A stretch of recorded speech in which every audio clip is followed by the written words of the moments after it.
ಬೀರನಹಳ್ಳಿ ದಾಖಲೆ ಗ್ರಾಮ, ಕರ್ಲಾಪುರ ಗ್ರಾಮ ಹಾಗೂ ಸುತ್ತಮುತ್ತಲಿನ ಗ್ರಾಮಗಳ ಗ್ರಾಮಸ್ಥರು ಕರ್ನಾಟಕ ರಾಜ್ಯ ರೈತ ಸಂಘಕ್ಕೆ ಸೇರ್ಪಡೆ ಕಾರ್ಯಕ್ರಮ ಹಾಗೂ ಕುಂದುಕೊರತೆಗಳ ಮುಖ್ಯವಾದ ವಿಷಯ ಚಿತ್ರದ ಜೋಡಿ ಇನಾಮ್ ಜಮೀನು ಸುಮಾರು ಅನಾದಿ ಕಾಲದಿಂದ ಈ ಗ್ರಾಮಗಳಿಗೆ ಸೇರಿದಂತ ರೈತರು ಅನುಭವ ಮಾಡಿಕೊಂಡು ಬಂದಿರ್ತಾರೆ. ನಾವು ಫಸ್ಟ್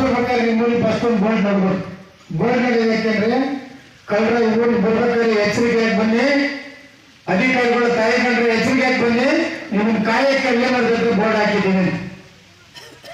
ಯಾಕೆ ಬೋರ್ಡ್ ಹಾಕೋದು ಗೊತ್ತಲ್ಲ, ಎಗ್ರ ಮೇಲೆ ಸಾಲ ಹಾಕಬೇಕು.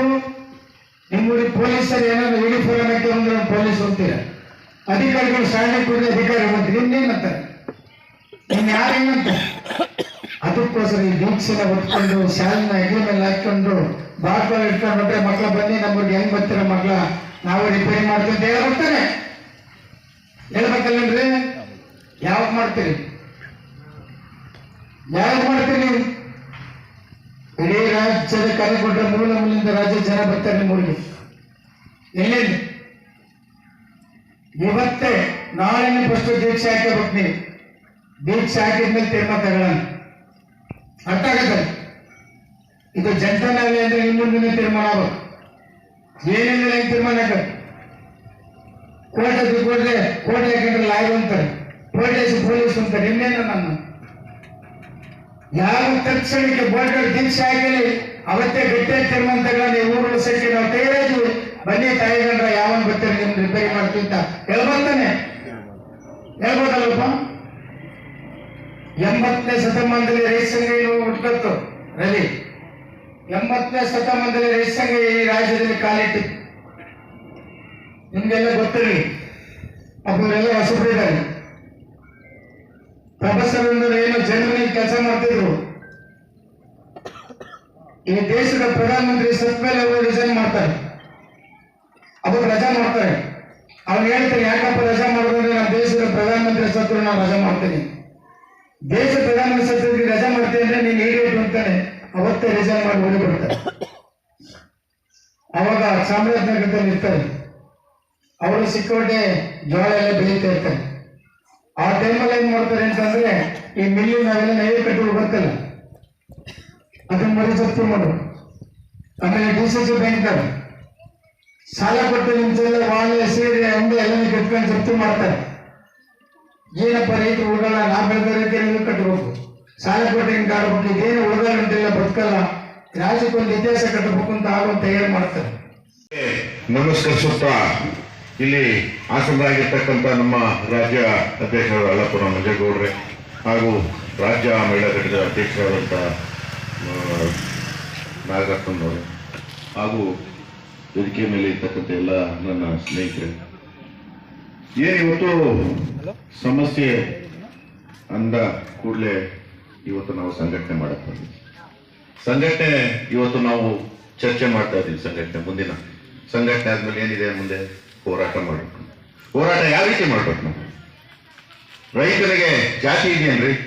ರೈತ ಬೆಳೆದ ಪದಾರ್ಥಕ್ಕೆ ಜಾತಿ ವಿಂಗಡಣೆ ಮಾಡಕ್ಕಾಗತ್ತ?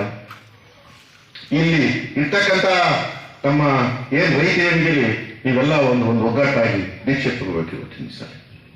ಏನು ಅಂತ ನೀವು ಯಾವುದೇ ಪಾರ್ಟಿ ಪಕ್ಷ ಏನನ್ನ ಇಟ್ಕೊಳ್ಳಿ, ಊರಿನ ಒಂದು ಸಮಸ್ಯೆ ಬಂದಾಗ ನಾವೆಲ್ಲ ನಾವು ರೈತ ಮಕ್ಕಳು, ಒಬ್ಬ ರೈತನ ತೊಂದರೆ ನಾವು ಅವನನ್ನು ಕಾಪಾಡಬೇಕು, ಅವನನ್ನು ಉಳಿಸಬೇಕು ಅಂತ. ಅದು ಬಿಟ್ಬಿಟ್ಟು ಬೇರೆ ಬೇರೆ ಬೇರೆ ತರ ದ್ವೇಷ ಮಾಡೋದು ಹೋಗಿ ಇನ್ನೊಂದ್ ತರ ಆಗ್ಲಿ ಅದೆಲ್ಲ ಮಾಡಕ್ ಹೋಗ್ಬೇಡಿ. ಯಾಕಂದ್ರೆ ಗ್ರಾಮ ನಾನು ಕಂಡಾಗೆ ನಮ್ಮ ತಾತನ ಕಾಲದಲ್ಲಿ ನಾವು ನೋಡ್ತಾ ಇದ್ವಿ, ಒಂದು ಮದುವೆ ಆಯ್ತು ಅಂತಂದ್ರೆ ಇಡೀ ಗ್ರಾಮ ಜನ ಆ ಮನೆಯಲ್ಲಿ ಇರ್ತಿತ್ತು. ಅಷ್ಟು ಅದ್ಭುತವಾಗಿ ಮಾಡ್ತಾ ಇದ್ದ ಅನ್ಯೋನ್ಯತೆ ಇತ್ತು. ಇದು ಬಂತಲ್ಲ ಯಾವುದು ಈ ಎಲೆಕ್ಷನ್, ಪಂಚಾಯತಿ ಎಲೆಕ್ಷನ್, ಅದು ಅರ್ಧ ಹಳ್ಳಿಯ ಅನ್ನ ತಮ್ಮ ಬಾಂಧವ್ಯತೆಗಳನ್ನ ಹಾಳು ಮಾಡಿ ಸರ್ಕಾರಕ್ಕೆ ಸುಮಾರು ವರ್ಷಗಳ ಹಿಂದೆ ಸರ್ಕಾರಕ್ಕೆ ಕಿಮ್ಮತ್ ಕಟ್ಟಿರ್ತಾರೆ. 1994ರಲ್ಲಿ ಹೈಕೋರ್ಟ್ ಇವರುಗಳಿಗೆ ದಾಖಲೆ ಪತ್ರಗಳನ್ನ ಮಾಡಿಕೊಡೋ ಬಗ್ಗೆ ಆದೇಶ ಮಾಡಿತ್ತು ಮತ್ತು ಸುಪ್ರೀಂ ಕೋರ್ಟ್ನಲ್ಲೂ ಆದೇಶ ಮಾಡಿತ್ತು. ರಾಜಕೀಯದವರು ಮತ್ತು ಖಾಸಗಿ ಪ್ರಭಾವಿಗಳು ಪ್ರವೇಶ ಮಾಡಿ ಇದನ್ನ ವಿಳಂಬ ಮಾಡಿರ್ತಾರೆ. ಈ ವಿಚಾರದ ಬಗ್ಗೆ ಗ್ರಾಮಸ್ಥರು ಕರ್ನಾಟಕ ರಾಜ್ಯ ರೈತ ಸಂಘ ಹಾಗೂ ಹಸಿರು ಸೇನೆ ಸಂಘದ ರಾಜ್ಯದ ಮುಖ್ಯ ಆಹ್ವಾನಿತರಾದ ಕರ್ನಾಟಕ ರಾಜ್ಯ ರೈತ ಸಂಘ ಹಾಗೂ ಹಸಿರು ಸೇನೆ ರಾಜ್ಯಾಧ್ಯಕ್ಷರಾದ ಅರಳಾಪುರ ಮಂಜೇಗೌಡರು ಹಾಗೂ ಮಹಿಳಾ ಅಧ್ಯಕ್ಷರಾದ ಮಂಜಮ್ಮ, ಯುವ ಘಟಕದ ರಾಜ್ಯಾಧ್ಯಕ್ಷರಾದ ವಿನೋದ್ ಕುಮಾರ್ ಗೌಡ್ರು, ರಾಜ್ಯ ಸಂಘಟನಾ ಕಾರ್ಯದರ್ಶಿ ರವೀಶ್ ಹಾಗೂ ರಾಜ್ಯ ಕಾರ್ಯದರ್ಶಿಗಳಾದ ಲೋಕೇಶ್ ಶರ್ಮಾ, ಬೆಂಗಳೂರು ಗ್ರಾಮಾಂತರ ಜಿಲ್ಲಾಧ್ಯಕ್ಷರು ವಿಎಂ ಚಂದ್ರಶೇಖರ್ ಹಾಗೂ ಡಿಕೆ ರವಿ, ಹೆಸರುಘಟ್ಟ ಹೋಬಳಿ ಸಂಘಟನಾ ಕಾರ್ಯದರ್ಶಿ ಅವರನ್ನು ಆಹ್ವಾನಿಸಿರುತ್ತಾರೆ. ಇವತ್ತು ಕಾರ್ಲೆ ಗ್ರಾಮದಲ್ಲಿ ನೀವೊಂದು ಸಭೆ ಮಾಡ್ತಾ ಇದ್ದೀರಾ. ಕಾರ್ಲಾಪುರ ಗ್ರಾಮದಲ್ಲಿ ಒಂದು ಸಭೆ ಮಾಡ್ತಾ ಇದ್ದೀರಾ. ಸಭೆ ಉದ್ದೇಶ, ನಮ್ಮ ರೈತ ಸಂಘದ ಸ್ಲೋಗನ್ ಇದೆ, ಸಮಸ್ಯೆ ಸಂಘಟನೆ ಹೋರಾಟ. ಅಂದರೆ ಸಮಸ್ಯೆಗಳನ್ನ ಸಂಘಟನೆ ಮೂಲಕ ಹೋರಾಟ ಮಾಡಿ ನಾವು ಬಗೆಹರಿಸ್ಕೊಳ್ತಕ್ಕಂಥ ಒಂದು ಸ್ಲೋಗನ್ ಅದು. ಇಲ್ಲಿ ನೀವು 30 ವರ್ಷದಿಂದ ಹೋರಾಟ ಮಾಡ್ಕೊಂಡು ಬಂದಿದ್ದೀರಾ, ನಿಮ್ಮ ಎಲ್ಲ ಅಣ್ಣಂದಿರು ಹೇಳಿದಿರ ಕೇಳ್ಕೊಂಡು. ಆದರೆ ನಿಮ್ಮಲ್ಲಿ ಒಗ್ಗಟ್ಟಿಲ್ಲ, ನಿಮ್ಮಲ್ಲಿ ಗಟ್ಟಿತನ ಇಲ್ಲ.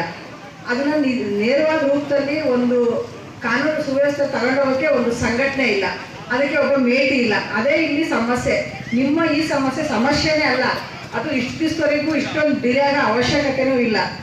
ದಯವಿಟ್ಟು ಈ ರೈತ ಸಂಘಟನೆ ಏನು ನಮ್ಮ ನಂಜನಸ್ವಾಮಿಯವರು ರೈತರಿಗೋಸ್ಕರನೇ ಒಂದು ಸಂಘಟನೆನ ಮಾಡಿ ದೇಶ ಉದ್ದಕ್ಕೂ ಬಿಟ್ಟೋಗಿದ್ದಾರೆ. ಯಾತಕ್ಕೋಸ್ಕರ? ರೈತ ತನ್ನದೇ ಆದಂಥ ಹಕ್ಕನ್ನ ತಾನು ಪಡ್ಕೋ, ನೀನು ಯಾರಿಗೋ ಅಡಿಕ್ಟ್ ಆಗಬೇಡ,